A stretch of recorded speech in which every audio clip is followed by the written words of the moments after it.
Hi there and welcome back. Well, this is the fourth in the series of videos where I'm breaking down an orchestral work and at the same time using the opportunity to show you how I put such a thing together. In this video, we're going to look at how chords relate to each other and how to identify them, chord sequences and progressions, and how I've used this particular technique in the orchestral suite I'm using to demonstrate. Plus, when is it time to mix and balance your work ready for exporting. But before I go any further, I just want to give a huge, massive thank you to all subscribers. I've been told that as I'm making these videos explaining the basics required, this is particularly useful for those just starting out on this journey.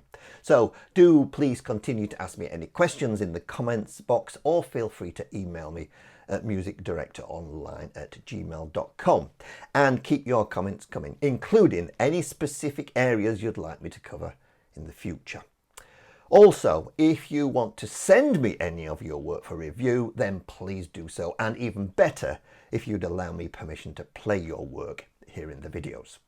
In the first three videos, we've covered quite a bit. We've covered some basic music theory, deciding on things like key, developing a melody, the libraries I've used, which has been Spitfire Audio's Albion 1 and BBC Symphony Orchestra, the core version. We've looked at creating templates and starting to work through some of the specific passages of the work that I'm using to demonstrate. Do take a look at those if you haven't done so already. Up until now, we have taken a melody and put some simple chords to it before starting an orchestration. But it doesn't have to be that way. Another very effective way to write, and a technique used by many you'll see here on YouTube, would be to start with a chord sequence, a series of chords that work well and sound well together, sometimes called a chord progression that then is repeated. This technique is used particularly in orchestral trance music, where a simple and sometimes not so simple series of chords that sound well together is then repeated, and each time the sound builds by layering more and more instruments. This technique is also sometimes used in more traditional orchestral works. But in more recent times, however, you will hear this technique used in what is becoming known as epic music. Epic music. It's a bit of an overused term, I feel, but all it is just a descriptive term for a sound that is created by layering certain instruments together and by adding a choir. Oh, and some Hans Zimmer type drumming action.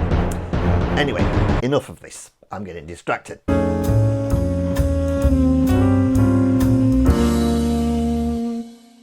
Now, whichever key you use to start with, there are some chords that are more closely related to that key than others. Let me just repeat that and emphasize it. Whichever key you use to start with, there are some chords that are more closely related to that key than others, and therefore sound more comfortable, should we say, than the others. Let's take a simple look at how chords can relate to each other. Previously, we looked at some chords, and I said that a popular chord to start with would be that of C major. That's because we don't need to worry about using any black notes on a keyboard. A scale, however, is a series of notes that sound correct when played consecutively. Listen to the scale of C major, for instance.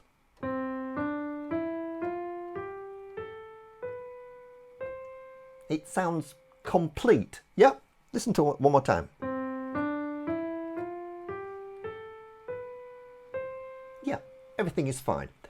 But if I was to start on a different note and do the scale using the white notes, it wouldn't sound so complete. Let's take E, for instance, starting on E.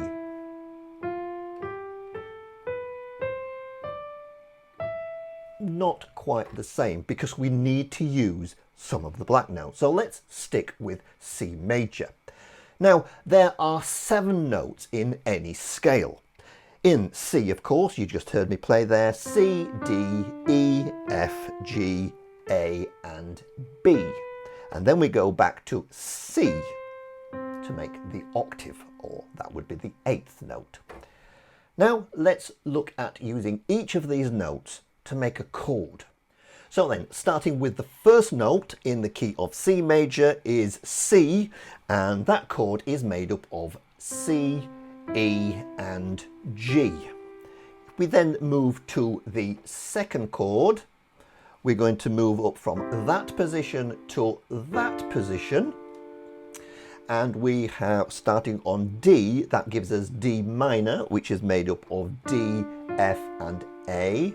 Let's move up to the third chord, which would be E minor, made up of E, G and B. The fourth chord would be F, made up of F, A and C, giving F major.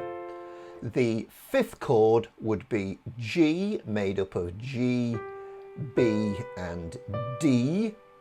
The sixth chord would give us a minor, A, C and E. And the seventh note would be B, and that would give us B diminished. Now, I don't want to talk about diminished chords at this particular moment in time. But you'll notice if we go up those chords,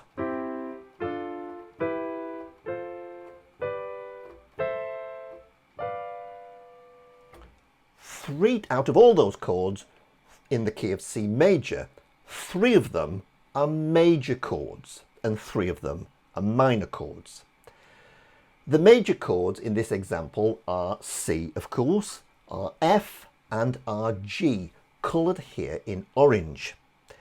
Now, these 3 chords are called primary chords. They are the strongest chords in relation to C major. Then we have 3 minor chords coloured in blue, D minor, E minor and A minor. And these are called secondary chords. Now, you can use any of these chords when playing in the key of C. Some will sound better than others. So we have our 7 chords, and you can see them on the left hand side of the screen there, numbered 1 to 7. But sometimes we don't call them 1 to 7. You'll see those numbers turned into Roman numerals, all in lowercase, but they're not always in lowercase. You more often see some in uppercase and some in lowercase Roman numerals. And you'll notice that the 3 major chords in this example, C, F and G, the Roman numerals are capitals. And capital basically means it's a major chord. If it's a lowercase Roman numeral, then it's very likely to be a minor, or in the case of B diminished, a diminished chord. I am purposely keeping away from diminished because I don't want to confuse. Now, we also hear terms like 5-7-1. What on earth does 5-7-1 mean? Well, actually, it's referring, the 5 and the 1 is referring to those Roman numerals. So in the key of C, the 5 chord is G and the 1 chord is C. And when we hear the 7, it means that we're adding the 7th note of the scale. Now, I talked about this in a previous video. So let's take an example. Let's look at the key of F, for instance. Oh, sorry, the chord of F. So we take F major and we add another 3 notes above it. 1, 2, 3. And now we've got F7. Let's take another example. Let's take G. There's the chord of G. Add another 3 notes on top. 1, 2, 3, and we've got G7. And when it comes to the 5th chord, there's another set of terminology that comes in, and these are called, well, the chord of G is the dominant chord in the key of C major. I know it's getting confusing. So we'll take the tonic chord, as it's sometimes called, or the root chord, as it's sometimes called, in this instance C major. The dominant chord out of all those available would be G. And we'll find that if we play G and then C, it kind of fits. It finishes off nice and round. And when we hear that phrase 5-7-1, we're talking about 5, which is the G chord, the 7th note of that, which is G7, and then when we go from G7 to 1, it sounds even more complete. 5-7-1. So there's lots of terminology that can be confused here. So you can either stick to the Roman numeral version, or easier still, stick to those the C, D minor, E minor, F, G, and so on version.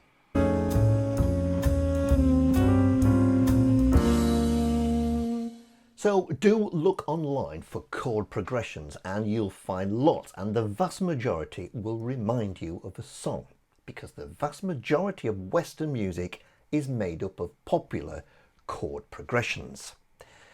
You can then explore what would be called circle progressions. These are progressions of chords that naturally follow on from each other and just, well, kind of sound comfortable. Let's look at an example.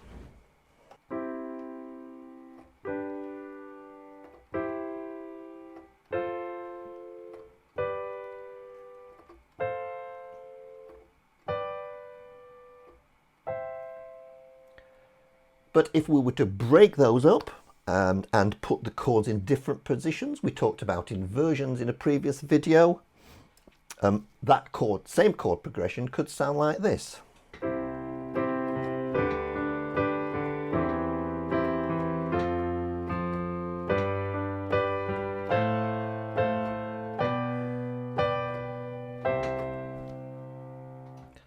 Another simple one using minor chords, for instance, could be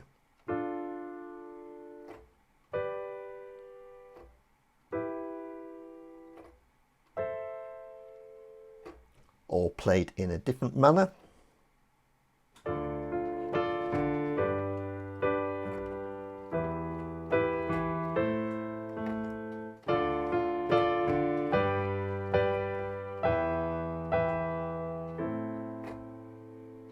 Let's look at a piece out of the suite now that starts with a slow and quite simple chord progression. Not all such techniques using chord progressions, of course, need to be epic, as we talked about earlier. Let's take a look. Something really simple then to start with, and when I say simple, I mean the chords are relatively straightforward and simple. So this sequence is going to be made up of D minor, A minor, C, G minor, D minor again, F, A minor, and G. So no diminished chords, no seventh chords, as simple as possible. And we've spoken before about using chords in different inversions, as long as the notes are there. And when we take the first chord, for instance, of D minor, the passage was relatively gentle, and I played it with a short pizzicato string along the lines of A minor, C, G minor, D minor, F,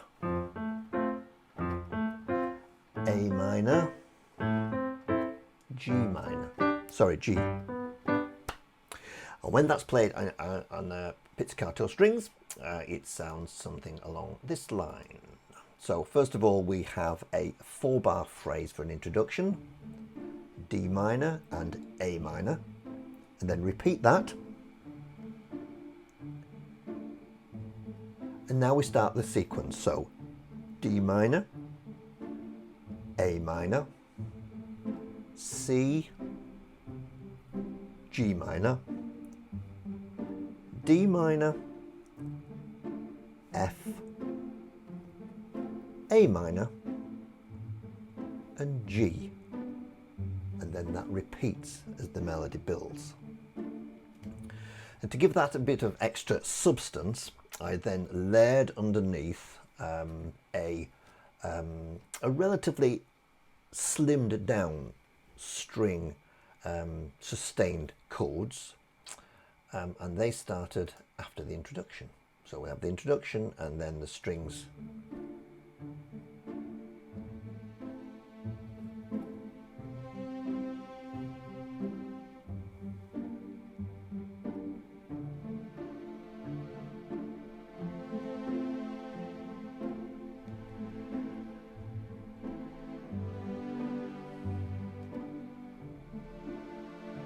Again, the sustained strings underneath are taking different inversions, different positions, but just holding that chord.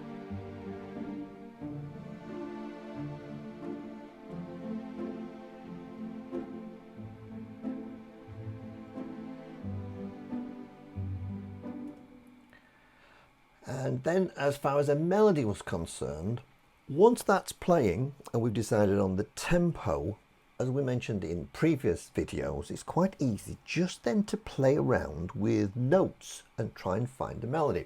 And I decided, because I wanted it to sound relatively straightforward and simple, one of my favourite instruments was an oboe, but the oboe was a little bit too harsh, didn't quite work, and I found an English horn. Let's look at that English horn part in a little bit more detail, because it's really, I'm getting into the realms of Cubase now, and I apologise for that. It is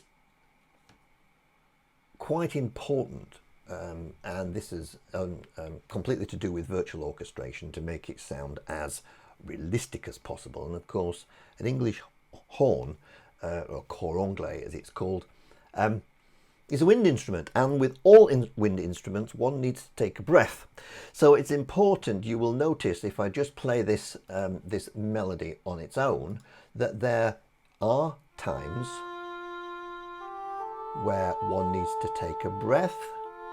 So that might be the first phrase, and now breath in for the second phrase. You'll also notice towards the bottom of this screen, using the modulation wheel, changes the volume or the timbre of the instrument, and that needs to move all the time. Never have the modulation line just that it's flat.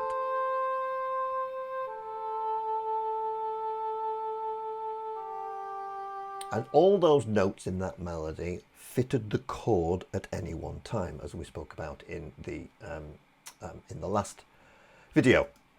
So we've got our strings, and we've got our cor anglais melody, and I felt it would just add or support that melody if after the first 8 bars we then brought in a bass clarinet to play along with the cor anglais. So it sounded like this.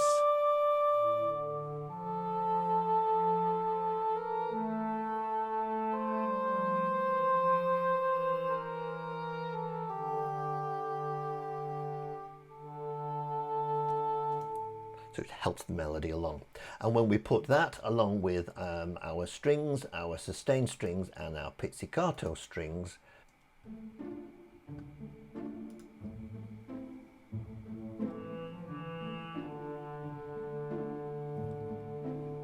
bass clarinet to start things off, and then the melody comes in.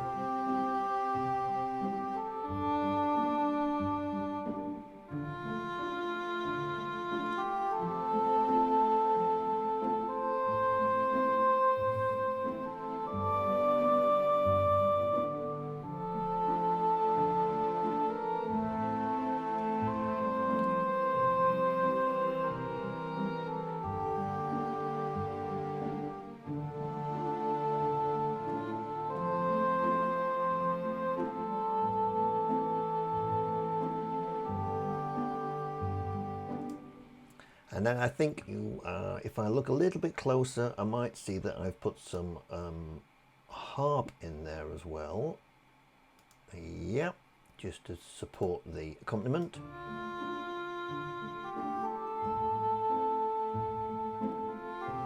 Just about hear it, I think. So that's an example of a chord sequence, a relatively straightforward chord sequence. And to come up with the melody, just keep playing that chord sequence over and over again and play with notes, and you'll soon find that you have a melody. Now, in the ballet sequence, I've used chords that are slightly more complex. I wanted it to sound emotional in as far as it should be uplifting. I wanted it to build, I wanted the sound to build, should I say, by adding layers of instruments as it progresses, as I described earlier. Now, the sequence that I used is A minor, D minor, G, C, F, B diminished, oh, sorry, E7, and A minor. Let me just play that again and listen how each chord relates to the other, and it feels as though it needs to move on.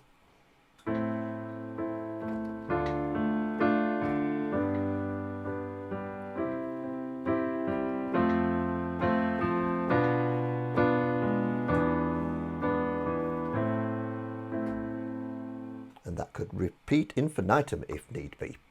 Let's take a look how that transcribed itself then when I started to record. Before I record anything, however, certainly something that I kind of planned a chord sequence, I like to write things down. I do admire those individuals that I see sometimes on YouTube, just be able to sit and record and compose and remember the chord sequence and the order that they came in. I don't know how they do that. I like to just have something very rough written down. So here we have, we can see our chords, A minor, D minor, G, D, F, B diminished, E7 and A minor.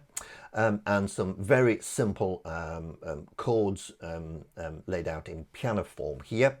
And as you're hearing those chords play again and again and again, then you can play around, as I've mentioned before, with the notes, and I came up with this particular melody. So we're starting off with something as simple as this.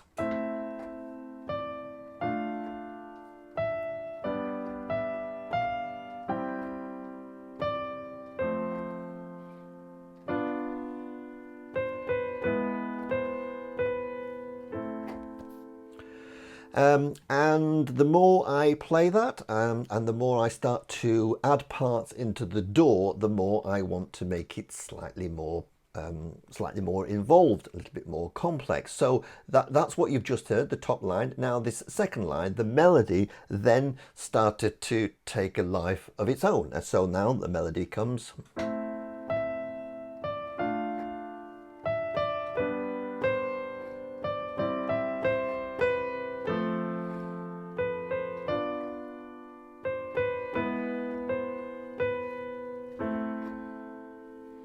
And the third variation, we've started on the third line here, you can see that I've started to add some notes into the melody itself that perhaps some supporting instruments could play. So the third version we get is...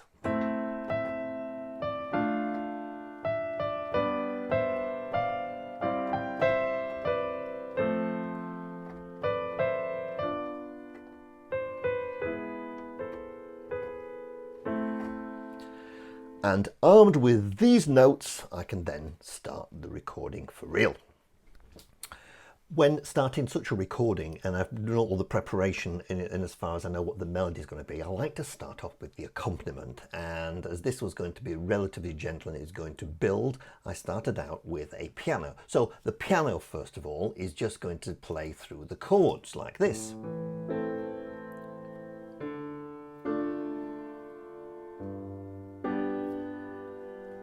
And that's going to go 3 or 4 times. I then added a harp.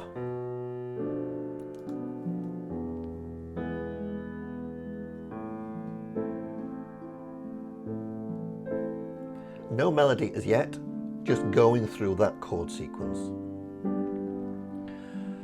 What's also then useful is to put a bed of strings down. So we now have this.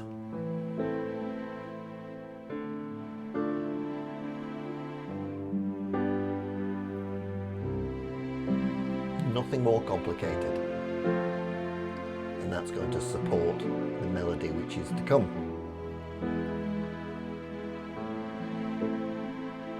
So let's go back to the start of that 8-bar phrase and let's look at the melody. Oh yes, I thought it might be. It's going to be an oboe. Let me just see if I can just play the oboe melody on its own first of all.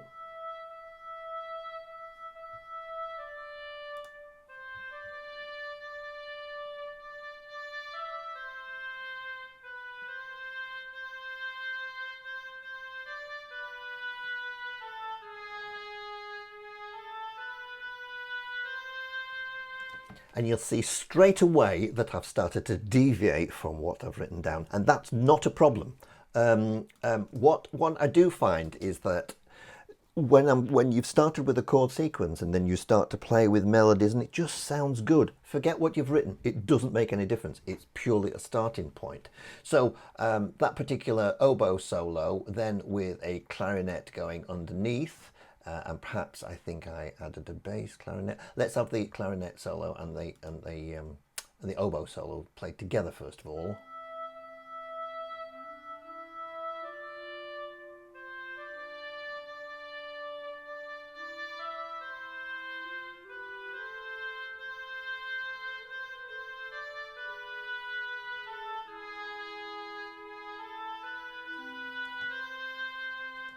And then I think I added a bass clarinet, usually because it's one of my favourite instruments, to complete the trio.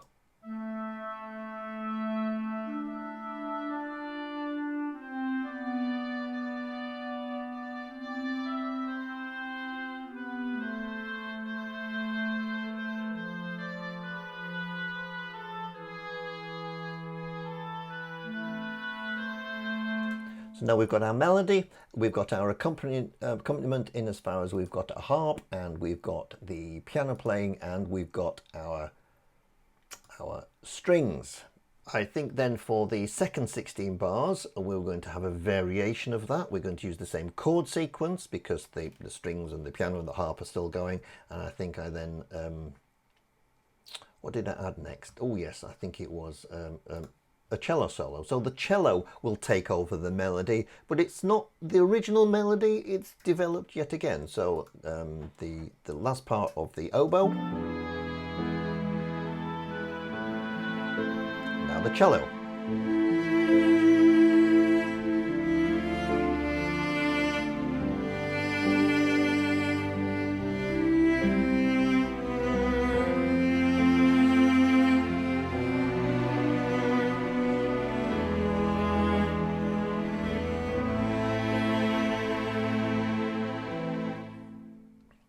And to further support the cello solo passage, I then added some horns. We haven't talked a lot about brass in this video, but certainly horns in the brass family help to give just an underlying additional support to like the bed of strings do. And it's relatively straightforward. It's just holding those sustained chords again. This is what the horns on their own sound like.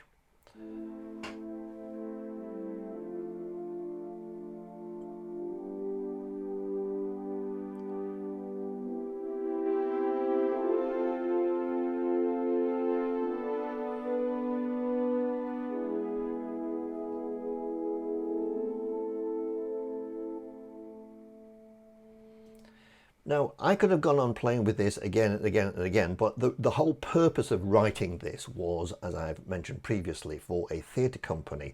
And that production was postponed because of the COVID-19 pandemic. And it has still to go into rehearsal as I record this. So I've not done any of the mixing and any of the refinement on this at all. It is just basically this chord and that chord and this melody and this melody. And you can hear quite blatantly in that passage of horns that some amendments need to be done with regards to the levels. And that'll get done when it gets to the mixing stage, but more about that later. So we've now had our oboe solo section, we've had our cello solo section. It now starts to build much bigger.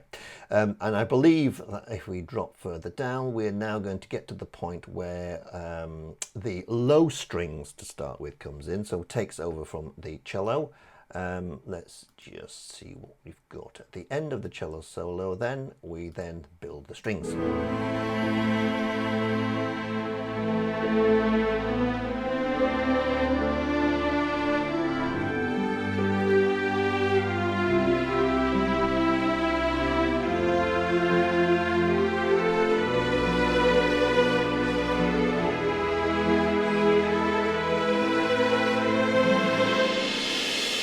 And you'll see, as I showed you there, the melody is developing all the time, but those chords are still the same as they go along.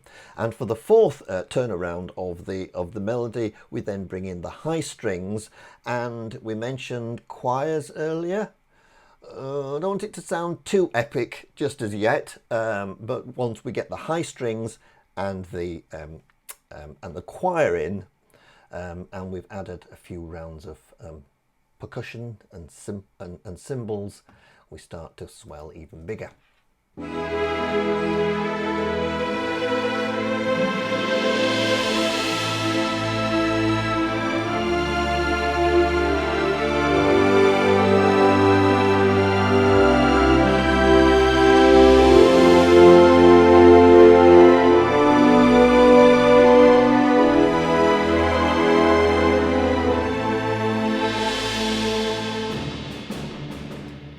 Into the next section. So that's a relatively straightforward example of starting with a chord sequence, a simple melody, develop that melody, write it down, start recording by putting in your accompaniment, your strings, play around with the various solo instruments, and build layer and layer. So using a series of chords and forming a melody that goes with those chords is another way of creating a melody. It's relatively straightforward, as we've seen how melodies develop, therefore, to create more than one melody in the same sequence of chords. And this is exactly what I needed to do when it came to the movement where my central character toured America. Now, although I don't want to go into too much detail on the origins of American music, as I'm very likely to get it wrong and upset some people, what I needed to do was to create a sequence that creates an uplifting, brassy sounding, busy piece that was to be used in circuses. I actually found an album of music by a band that played in American circuses, and it had all the elements of that certain sound that I was looking for. Using the listening technique that I described in a previous video in this series, I listened to the instruments used. Lots of trumpets and brass instruments, glockenspiel, xylophone, etc. were used quite a lot. So, armed with the sound in my head, I started by creating a chord sequence that I felt would do the trick for this sequence.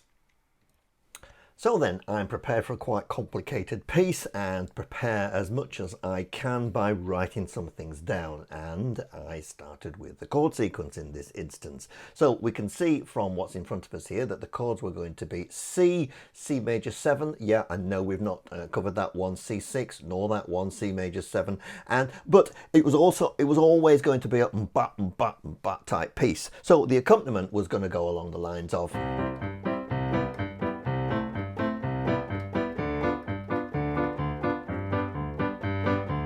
and so on and so forth.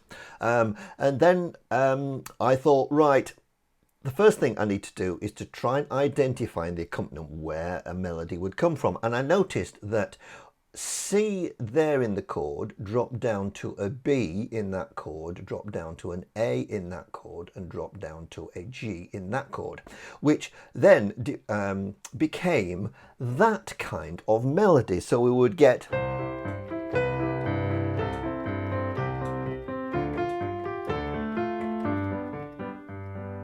okay. And then to repeat that in the dominant chord. We talked about the dominant chord of C early on. So C is the tonic chord or the first chord, and the closest relation to that is the fifth chord. 1, 2, 3, 4, 5, G. So we've played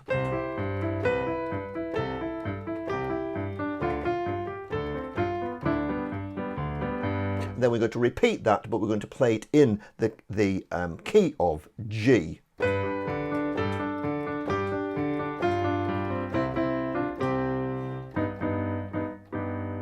That was the start of where this circus-style, American circus-style piece was coming from. So that when we then refer back to the door, I start as always with the accompaniment, and this was going to be a bass. Yes, it's going to be strings doing the along with the piano, and so we started out with this.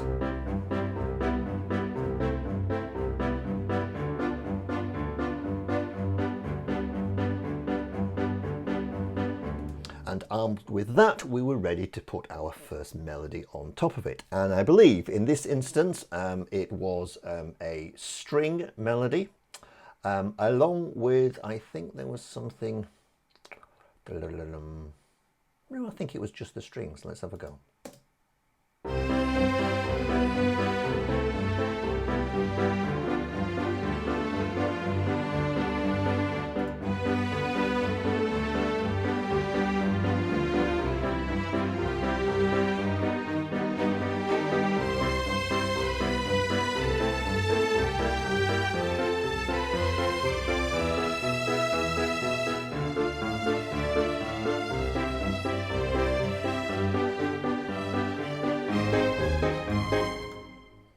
Woodwind was the next section to include, and woodwind, of course, are fantastic at played very rapidly.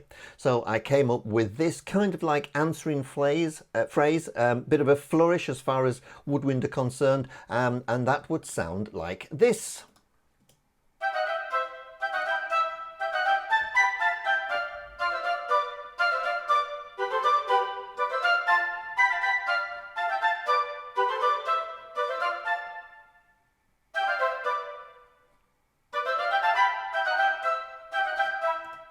As we're working through, melodies develop as we've experienced previously. And the descending note of soon became this.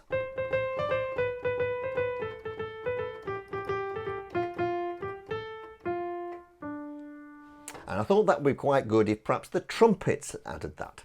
So we now have something along the lines of, let me see if I can play this all together.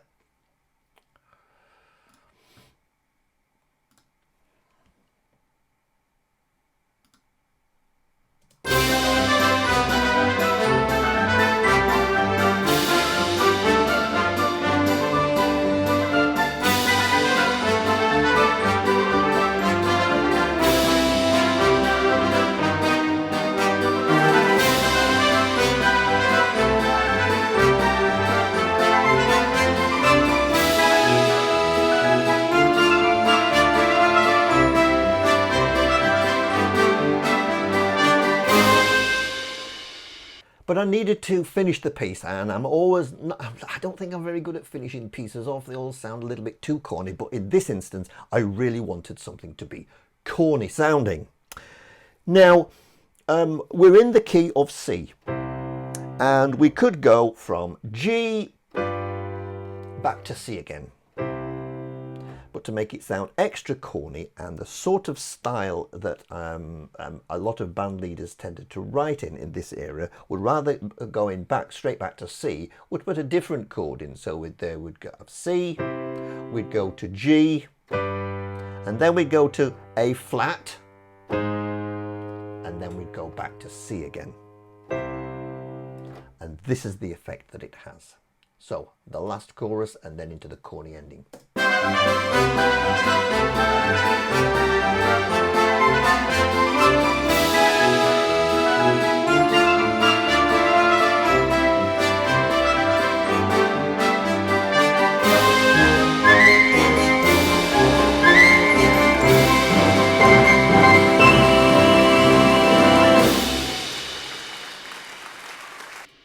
And we have our American circus theme.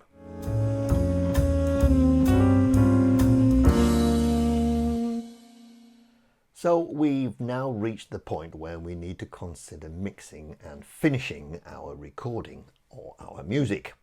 Now this, as it's clearly demonstrated, is nowhere near finished, and as I have said before, it's written for a theatre production which hasn't even gone into rehearsal as yet, and I know full well that when it does, some changes will be needed, so I've not gone on to the mixing and mastering phase by any means.